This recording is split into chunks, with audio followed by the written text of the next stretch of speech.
My name's Dr. Lederman, and I'm here with Don McKelvey. And Don, why are you here today?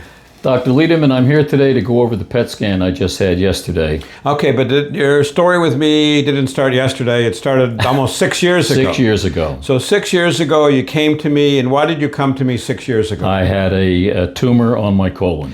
Well, there's different kinds of tumors. There's benign tumors and there's cancers. So what did you have in your colon? I had a benign tumor that was flat, and they wanted to open me up and take it out. But actually it was a cancer. Yes. You had biopsy-proven cancer, right? Yes. You had a cancer of your colon. We don't worry very much about benign tumors usually, but not always. But you had a colon cancer, and there's tens of thousands of them every year, right? That's right. And how were you diagnosed with your colon cancer? I was diagnosed with blood tests, and of course the doctors did the biopsy. Right, so you had a colonoscopy. Yes. So before that time, were you getting colonoscopies every 5 years or every 10 years? Every 5 years. So every 5 years you had a biopsy, you had a colonoscopy. And finally, 6 years ago, they found a cancer. Yes. And when you were told that you had a colon cancer, you probably saw a surgeon, right? I saw 3 surgeons. You saw 3 surgeons. You were looking for a different opinion. I wanted to get opinions. I went to 3 major institutions, and they told me they would see me next week to do a resection. Did all 3 surgeons tell you to have surgery? Yes. Did anyone tell you about other options? No. Why did you go to 3? I wanted to get different opinions. Well, you didn't get 3. You got 3 same opinions. I got 3 same opinions, and then I came here. Okay, but if you have 3 surgeons at big super duper places telling you to have surgery, why would you refuse them? Because I thought there could be an alternative treatment, and they never talked about anything. So you actually, even though you went to 3 super duper hospitals, right? And you saw 3 super duper surgeons, and they all told you to have surgery. Yes. You decided, I'm not going to listen to you right now. That's right. I came to see you, Dr. Lederman, to get another opinion, and I remember very distinctly, and this is 6 years ago, you saying to me, if it were me, I would start your treatment as soon as possible. And I remember that very, very clear. Okay. Did I talk about all the options? Yes. Did I tell you could have surgery if you want? Absolutely. Did I tell you could have chemo if you want? Yes. And did I tell you could have radiosurgery if you want? Yes. Did any other doctor tell you about all the options? No. So there was one doctor who told you about all the options? No. The only doctor I knew that was not doing surgeries was Dr. Lederman. Okay, but you saw 3 surgeons, Yes. and none of them talked about No. options. No. So what do you think about it when you go to a surgeon? I grew up being a doctor, and part of the education was to talk about all the options, was to educate the patient. And it seems like so many doctors don't want to educate the patient. They want to do what they do. I can tell you, Dr. Lederman, that my discussions with some of these surgeons, in fact, I would say all of them, they looked at me with a different look when I talked about radiosurgery, because I knew in the back, I knew you were doing this. I had heard of your organization, and I knew what you did over here. And they poo-pooed it and said they didn't know anything about it. So in fact, all 3 doctors, when they told you should have surgery, you told them you'd like to know about radiosurgery. Yes. But you hadn't met me yet. No. So we only heard about it. No, and they claimed they knew nothing about it. Okay, so maybe they didn't, who knows, right? But you'd think that they'd be keeping up with trends and latest technology, you would think, right?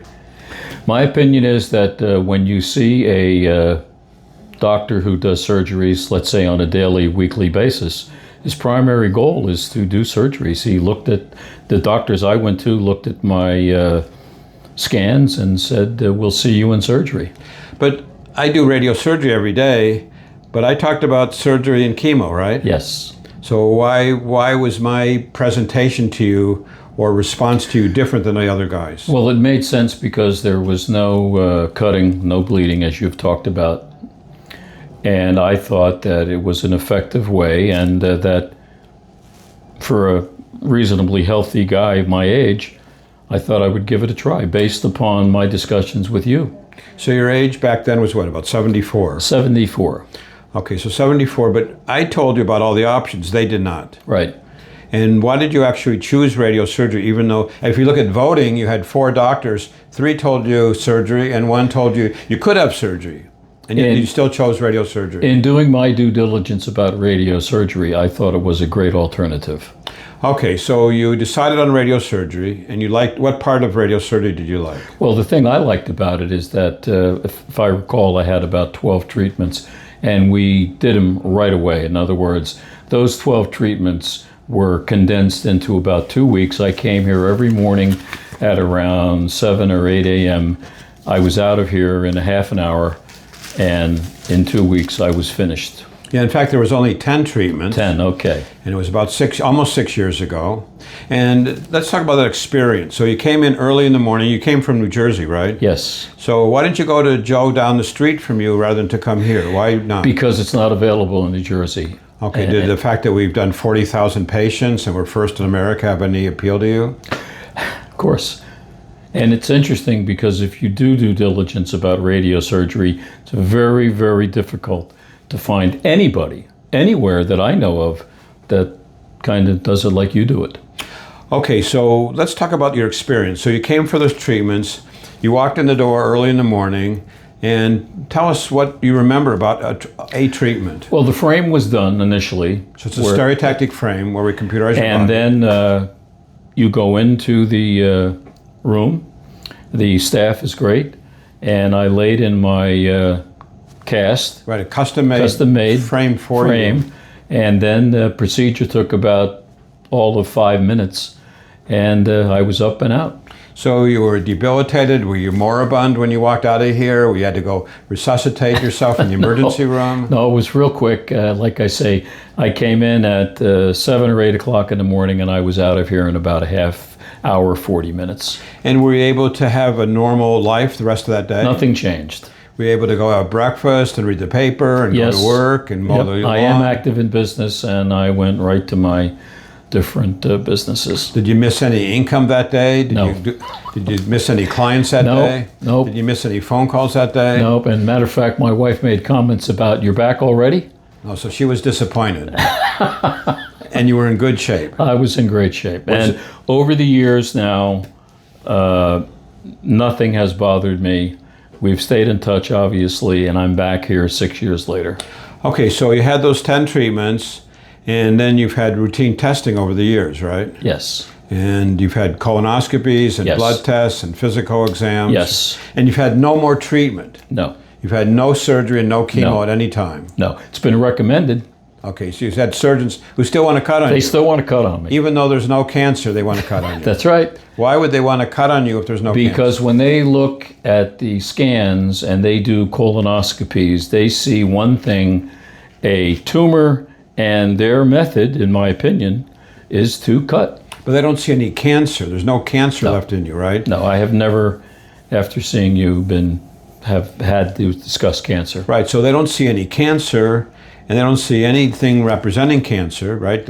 You had just a PET scan yesterday. Yes, And the PET scan yesterday, and the colon was clean, that's correct. almost 6 years after your treatment. Yeah, and as our discussions here this morning take place, your comment was that the tumor is basically gone. Cancer. Cancer is gone. Cancer. 'Cause I know tumor is like a more gentle word, but you actually had cancer. Yeah. Okay, so you're almost 6 years out, no chemo, no cutting, no bleeding, no hospitals, no anesthesia, right? No. Only those few treatments. And they probably, was there any side effects at all? No, the only side effect I had from your treatment was I was a little tired. Okay. And that could have been from actually getting up early, but a little nap and I was good to go. No, I had no side effects at all. But you had no pain, no bleeding, no bruising, no change on your skin. Nope. You didn't lose any hair. Nope. I consider myself an extremely fortunate guy. You had no nausea, no vomiting. Nope, nothing. Okay, so here you are almost 6 years later, doing well, right? You've had colonoscopies recently, Yes. A-OK, correct? That's right. You had PET scan, A-OK. Yes. You had cancer markers, A-OK, Yes. right? Where we treating the colon. And you even sent a friend recently, right? You reminded me of a man Absolutely. with liver. We just spoke a few minutes ago. Yeah. A man who was at super duper general with cancer in the liver. Yes. And his cancer marker was 15,000, which is pretty high. And you were kind of hopeless, right? That's right. and he had treatment, and now we learned his cancer marker went from 15,000 after no treatment elsewhere worked for liver cancer, and it's now down to 500 Yes. with the first checkup. Yes. He's a lucky guy. Well, he's lucky because he knows you. Well, I sent him here, and then your treatment facility here does the rest of the work. Did he talk to you about this treatment here? Yes. What did he say about his treatment here? It's easy. It's easy. So He comes, his biggest problem is getting here. And he was at Super Duper General Yes. getting chemo for quite some time, right? Yes. And it wasn't working. No. And kind of knocked the crap out of him, and now he's coming here, and he's kind of amazed that there basically is no side effects. Did he believe that before he came here? Well, when you discuss with anyone your facility here and your background and what you do here, most people really do not understand it. And if you talk to physicians, physicians are really not in tune with radiosurgery. I've had physicians, my primary, look at me as if I had two heads on my shoulders because they simply knew nothing about radiosurgery and the treatment that you do here. What's the response when they find out that you're in remission and the PET scan's negative and there's biopsies are negative and the cancer markers are negative? What's their response then? Their response is, oh, great. But they still, when you discuss it with them in detail, they don't understand it. And naturally, doctors are very busy in their practice. And so many of them probably don't have time to investigate various options. And radiosurgery to a lot of physicians is unheard of. Was there anything that we told you at any time was not true over the last 6 No. years? Was No. there anything that betrayed your trust over the last 6 No. years? Were you treated respectfully over the last 6 Yes. years? Yes. What advice do you have for someone who has cancer or the possibility of cancer? Well, I can tell you this from my observation. After the PET scan yesterday and communicating with you via email, frankly, I was amazed because I'm here this morning. I got an email from you at 1:30 in the morning. Did I wake you up? No, I was up. And then I read the PET scan report, which was available, and here I am several hours later with you in your office here seeing you. I was amazed that any physician would respond at essentially 1:30, 2 o'clock in the morning. Amazed. All right. Anything we could do better here? I can't think of anything off the top of my head except maybe you'd have a strong caffeine machine. All right. God bless you. And Thank as we you. say, you should live to be 120. Thank you. God bless.